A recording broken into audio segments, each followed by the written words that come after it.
अस्सलाम वालेकुम फ्रेंड्स, क्या हाल है। उम्मीद करता हूँ सब खैरियत से होंगे। जैसे कि आप सब लोग जानते हैं कि मेरा नाम उमर अब्बास है और आप देख रहे हैं मेरे YouTube channel V U bright future. सबसे पहले आपको हमारे वी यू ब्राइट फ्यूचर में मोस्ट वेलकम किया जाता है। आपसे छोटी सी रिक्वेस्ट है कि आप प्लीज़ हमारे चैनल को सब्सक्राइब कर दिया करें और अपने दोस्तों के साथ शेयर भी कर दिया करें।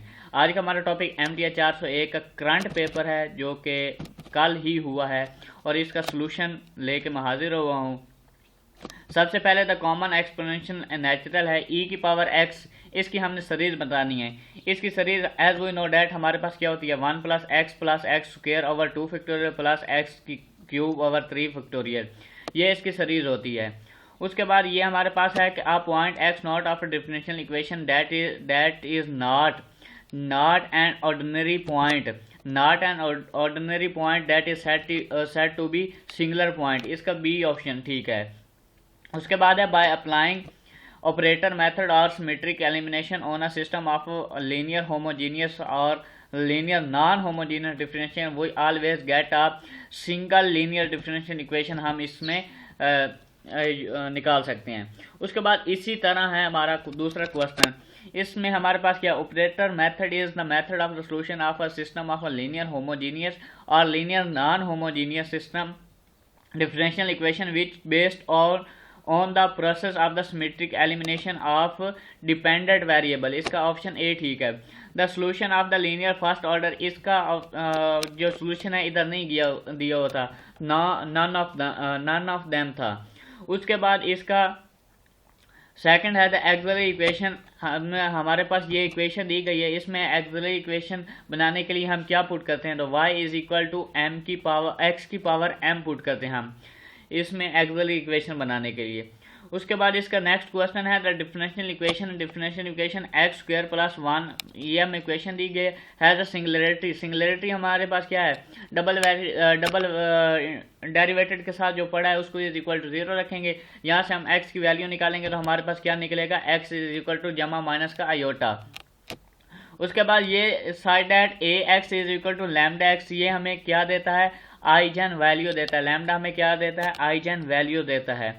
उसके बाद इसका नेक्स्ट ऑप्शन क्वेश्चन नंबर है रेफरेंस रिलेशन। इसका हमने रिलेशन बताना है। ये हमारे एक्सरसाइज में से क्वेश्चन दिया गया, उसकी उसने इक्वेशन पूछी है, तो आप इसको मजीद कंफर्म कर लेना। मेरे माइंड के मुताबिक ये बनता था। उसके बाद सिंगुलर पॉइंट ऑफ, आप देखें इसका सिंगुलर पॉइंट बताना है। डबल डेरिवेटेड के साथ कोई नहीं पड़ा तो इसलिए उसको हम इज इक्वल टू 0 रखते हैं, तो यहाँ पे हमारे पास एक्स इज इक्वल टू क्या हो जाएगा, 0 हो जाएगा। उसके बाद द डिफरेंशियल ऑपरेटर, अब इसको इस इक्वेशन को हमने डिफरेंशियल ऑपरेटर के फॉर्म में लिखना है। अब देखें सबसे पहले हमारे पास क्या, D square plus B D minus 2 और वाई बाहर चला जाएगा और ई की पावर एक्स मॉड रह जाएगी। उसके बाद बाकी ऑप्शन इसके करेक्ट नहीं है। अब देखें if E T is equal to 0 or not equal to 0, E T is source voltage and R is the resistance that the electron vibration of the circuit is said to be free damping oscillation। इसका A option ठीक है। उसके बाद ये हमें question x1 x2 दिया गया, ये हमारे पास लीनियर डिपेंडेंट है। इंडिपेंडेंट तब होते हैं कि पहले वेक्टर को ऐसे एलिमेंट से ज़रब दें कि वो दूसरे वेक्टर के बराबर हो जाए। अगर हम इसको 2 से ज़रब देते हैं तो ये हमारा वेक्टर नहीं बनता। अगर x1 को हम 3 से ज़रब देते हैं फिर भी x2 नहीं बनता है, इसलिए ये डिपेंडेंट है, इंडिपेंडेंट नहीं है। उसके बाद time interval between two successive maxima, ये हमें इक्वेशन दी गई है। तो टाइम इंटरवल जो हमारे पास है, मेन पॉइंट टाइम इंटरवल, ये हमारे पास काशी पीरियड बनता है। उसके बाद the Cauchy Euler method to obtain the auxiliary equation वही हम पुट करते हैं, क्या पुट करते हैं, y is equal to E की पावर mt हम पुट करते हैं। उसके बाद नेक्स्ट क्वेश्चन है determinant a minus lambda I is equal to 0 is the called characteristic equation. ये हमारे पास क्या कैरेक्टरिस्टिक इक्वेशन होती है। एज वी नो डैट, ये मैं लेक्चर में भी काफ़ी दफ़ा इसको डिस्कस कर चुका हूँ। When the characteristic equation has the repeated root it may not possible, ये इसका करेक्ट ऑप्शन है। उसके बाद नेक्स्ट ऑप्शन है क्वेश्चन नंबर है 19 to finding the general solution of the non homogeneous linear differential equation we need to put, हमें complementary भी solution चाहिए होता है और पार्टिकुलर सोल्यूशन भी चाहिए होता है। अच्छा, यह है द नॉन होमोजीनियस सिस्टम, इसको हमने मैट्रिक फॉर्म में लिखना है। देखें सबसे पहले x के वेरिएबल, उसके बाद कोफिशिएंट और उसके बाद y के कोफिशिएंट, उसके बाद ये साइन के, तो हमारे पास ये बी ऑप्शन इसका ठीक होगा। आपने ये ध्यान से कोफिशिएंट देख लेने हैं।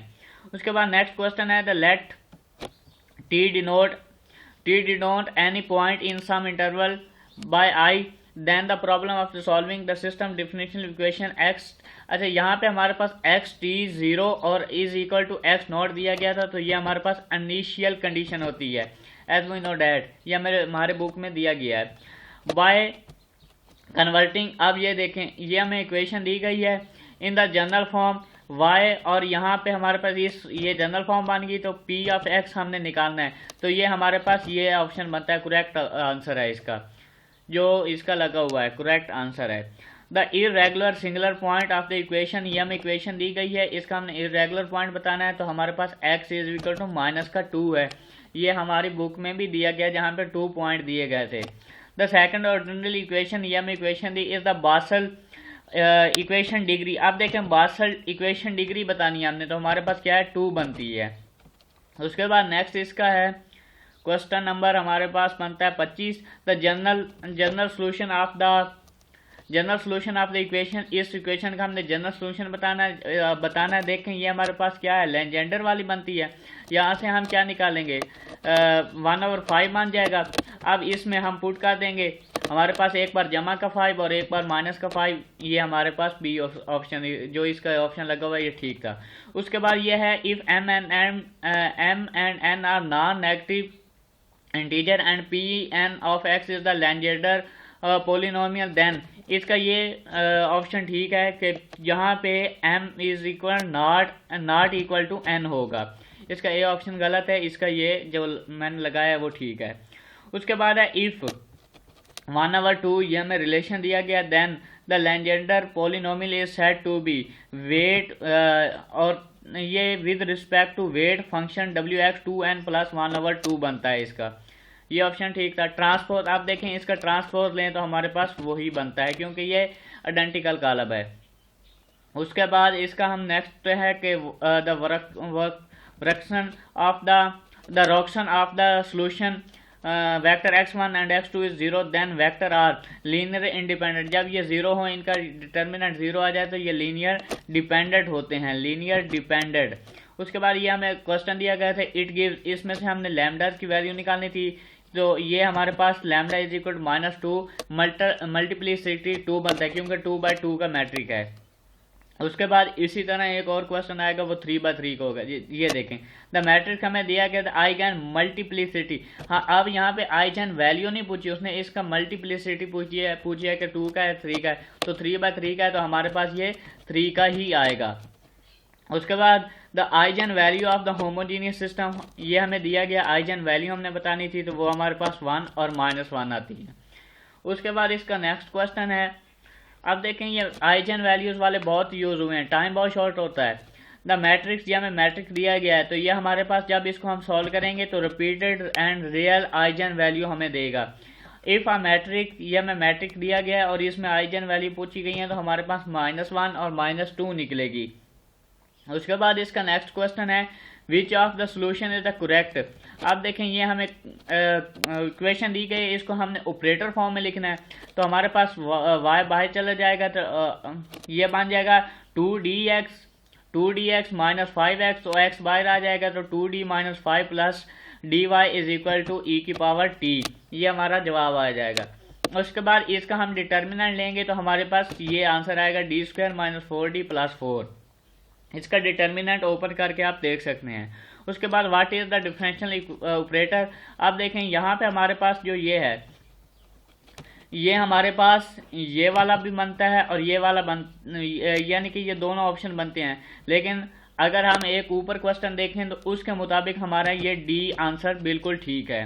उसके बाद what is the linear normal form. अब नॉर्मल फॉर्म जो इसकी बनती है तो वो हमारे पास ये ऑप्शन बनता था, x1 is equal to x2 और x2 is equal to x2 - 6x, ये बन जाएगा। उसके बाद इसका नेक्स्ट क्वेश्चन है what are the eigen value of the matrix. इसकी आइगन वैल्यू निकालेंगे तो हमारे पास 1 और 6 निकलेगी। इसकी हम आइगन वैल्यू निकालें तो हमारे पास ये 0 और 7 ही निकलती है, इनमें से कोई भी नहीं निकलती है। नॉट कन्फर्म है, ये आप देख लेना, क्योंकि मैंने निकाला था इधर, इसमें से कोई भी नहीं निकलता था। ऑर्डिनरी पॉइंट आप देखें, इसमें हमारे पास क्या निकलेगा, 8 निकलेगा, इसमें हमारे पास क्या निकलेगा, 6 निकलेगा, लेकिन यहाँ पे ऐसा कोई ऑप्शन नहीं दिया गया, तो इसलिए नन ऑफ दीज बन जाएगा। उसके बाद क्वेश्चन है, इसको हमने काशी यानी कि उसके रूट्स दिए गए हैं, कम्प्लेक्स रूट्स दिए गए हैं, तो इसकी हमने जनरल फॉर्म लिखनी थी। तो ये मैं आगे क्वेश्चन में आपको बता दूंगा कि कैसे इसकी जनरल फॉर्म लिखते हैं। रीराइट द गिवन सिस्टम, ये आगे क्वेश्चन सॉल्व किया गया, उसमें आपको बता दूंगा। उसके बाद फाइंड द रॉक्सन सोल्यूशन, आप ये देखें 8 -1 e की पावर -8 है, इसको अंदर मल्टीप्लीकेशन कर देंगे तो हमारे पास ये बन जाएगा, इसको भी अंदर मल्टीप्लीकेशन कर देंगे तो ये बन जाएगा। इसका आगे सोल्यूशन है, देख लेना। इस तरह के दो क्वेश्चन आए थे, एक शॉर्ट में एक लॉन्ग में। अब देखें x1 हमारे पास ये बनेगा, x2 हमारे पास ये बनेगा, रॉक्सन ये होता है। अब इसका हम डिटर्मिनेंट लेंगे, डिटर्मिनेंट को सॉल्व किया तो हमारे पास ये इसका आंसर आ गया। इसी तरह हमारे पास है state explain the free 3 forces acting on a mass acting on a mass attach with the spring according to damping motion. तो इसका ये हमारे पास था, वेट mg होता है, restoring force -ks plus x होती है, और डैम्पिंग फोर्स -बीटा dx/dt होता है। इसका ये आंसर है। उसके बाद ये है कि why we take C naught equal to 0 in the Frobenius method. इसके लिए हम क्या करते हैं, आप देखें, ये इसका हम लिखेंगे two identical explanation and its roots are called identical roots of explanation. आप देखें, इसकी सिंगुलरिटी के लिए हम इस सी नॉट को is equal not equal to 0 रखते हैं, इसकी सिंगुलरिटी निकालने के लिए। फाइंड द आइजन वैल्यू निकालनी है। अब देखें, इसको हम लिख देते हैं इस फॉर्म में, क्योंकि इसके जो हमारे पास ये हमारे पास डायगोनल हो गए, उनमें से लैम्डा माइनस कर देंगे, फिर इनकी हमने डिटर्मिनेंट निकालेंगे तो हमारे पास लैम्डा इज इक्वल टू -3 आ जाएगा। उसके बाद इसका नेक्स्ट क्वेश्चन है, इसको भी हमने रॉक्सन मेथड के तरीके से यूज करना लिखना था। सबसे पहले हम x1 को और x2 को इस फॉर्म में लिख लेंगे जैसे हमने पीछे क्वेश्चन किया था, फिर इसका डिटर्मिनेंट निकालेंगे, डिटर्मिनेंट निकाला तो हमारे पास 0 हो जाएगा। उसने पूछा था कि लीनियर इंडिपेंडेंट है कि नहीं, जब ये इज इक्वल टू 0 हो जाएगा तो हम कह सकते हैं this is the linear independent. उसके बाद है राइट ऑन द इसके यानी कि ऑपरेटर मेथड के हमने स्टेप्स लिखने थे। अब देखें, स्टेप 1 में हम क्या करते हैं, सबसे पहले हम इक्वेशन को ऑपरेटर फॉर्म में लिखते हैं, फिर x वेरिएबल को ख़त्म करते हैं या y वेरिएबल को, फिर उसकी एक्सरी इक्वेशन, पहले अगर x को ख़त्म किया तो फिर हम y वेरिएबल को ख़त्म करते हैं, फिर उसकी एक्सरी इक्वेशन, फिर हम क्या करते हैं x ऑफ t और y ऑफ t को किसी एक इक्वेशन में पुट करते हैं, और फिर हम इसका जनरल फार्मूला लिखते हैं। ये 7 स्टेप लिखने थे और 5 नंबर का ये हमारे पास क्वेश्चन था। उसके बाद फाइंड द फर्स्ट 4 टर्म। अच्छा, यहाँ देखें e की पावर x थी, हम पहला MCQ देख चुके हैं जिसमें इसकी सीरीज होती है 1 + x square over 2 factorial plus x over 3 x की power 3 over 3 factorial so on, और साइन x की होती है x - x 3 over 3 factorial plus x 5 over 5 factorial minus x की पावर 7 और 7 फैक्टोरियल। इन दोनों को मल्टीप्लिकेशन करके आपने फर्स्ट 4 टर्म लिख देनी है। पहली आ जानी है 1, दूसरी आ जानी है x और तीसरी हमारे पास x, उधर से x स्क्वायर है और इधर से x क्यूब है, तो हमारे पास x स्क्वायर वाली आ जानी है।